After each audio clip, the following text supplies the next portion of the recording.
ব্যক্তিগত জীবনেও দায়িত্ববোধ বলে কিছু বিষয় আছে যেগুলো আমরা এড়িয়ে যেতে পারি না। পরিবারের কারো মৃত্যু হলেও আমরা 3 থেকে 4 দিনের বেশি ছুটি ম্যানেজ করতে পারি না। এক্স্যাক্টলি স্যার, প্রয়োজন নিয়ম মানে না।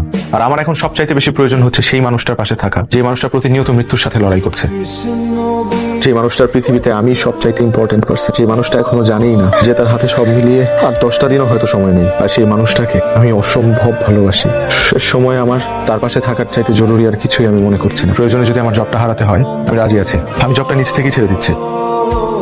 দেখুন, পেশেন্ট এখন একদম লাস্ট স্টেজে চলে এসেছে। ওনাকে একেবারেই বুঝতে দেওয়া উচিত হবে না ওনার কন্ডিশনটা। উনি এখন মেন্টালি যত স্ট্রং থাকতে পারবেন তত বেশি দিন সার্ভাইভ করতে পারবেন।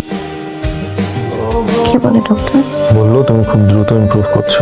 এখান থেকে নিয়ে চলো না প্লিজ, হসপিটালে কোন আমার দম বন্ধ হয়ে আসে। নিয়ে যাবো, তুমি সুস্থ হয়ে যাও, আমি নিয়ে যাবো তোমাকে এখান থেকে।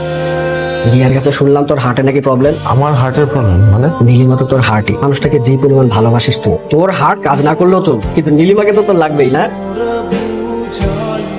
আপনার কাছে বসে ফটফট করে কাঁদবে তত, যদি বাদ ফেলে পাগল হয়ে যাচ্ছি।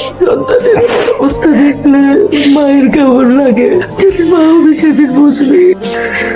কান্নাকাটি করা যাবে না, কষ্ট আমাদের সবারই হচ্ছে। কষ্টটাকে চেপে আমরা ওর সামনে হাসি মুখে থাকি, ওর সামনে আমরা যত হাসি খুশি থাকবো ততই ও আরতে পারবে যে ও সুস্থভাবে স্বাভাবিকভাবে জীবনে ফিরে আসতে পারবে। আমার কষ্ট আর মায়ের কষ্ট একটা বাবা।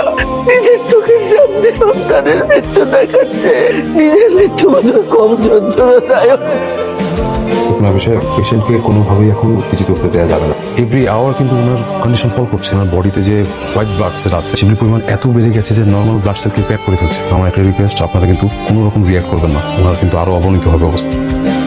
আবির, প্রতিটা মিনিট পার হচ্ছে আর মনে হচ্ছে জীবন থেকে কি যেন নাই হয়ে যাচ্ছে। সে এক ভয়ঙ্কর বাস্তবতার মুখোমুখি হতে যাচ্ছে। আমি চাই নীলিমা শেষ দিন পর্যন্ত তার ভালোবাসার মানুষগুলোর হাসি মুখ দেখে যাক। আমাকে সত্যি করে একটা কথা বলবেন? ডক্টরদের কাজ সত্য নিয়ে। আমাকে কি সারিয়ে তোলা সম্ভব ডক্টর? আমি আবিরকে ছেড়ে আমার ফ্যামিলিকে ছেড়ে কোথাও যেতে চাই না। এখন আমার কথা হচ্ছে, আপনি মেন্টালি যতটা স্ট্রং থাকতে পারবেন তত দ্রুত ফিজিক্যালি রিকভার করবেন। আপনি সত্যি বলছেন? বিশ্বাসটা নিজের উপর রাখুন। কি মনে করো তুমি সবকিছু ছেলে খেলা? আমি চাই একজন মৃত্যু পথযাত্রী মানুষ তার ভালোবাসার সর্বোচ্চ সম্মানটুকু পাক। Don't behave like a teenager. ঘটনা ঘটে গেলেই তো বাস্তব হয়ে ওঠে। আর আমি নীলিমাকে বিয়েটা করছি। ভালোবাসাটাকে আমি অন্যায়ের চোখে দেখছি না, কিন্তু তাই বলে যে মেয়েটা 2 দিন পরে পৃথিবীতেই থাকবে না সেই মেয়েকে বিয়ে করার সিদ্ধান্ত নেওয়াটা অন্যায়। আমি জেনে বুঝে বিয়ে করার সিদ্ধান্তটা নিয়েছি। সিদ্ধান্ত জানিয়ে চলে যাচ্ছ যাও, কিন্তু আমার কথার অবাধ্যকারীর এই বাড়িতে কোনো ঠাঁই নেই।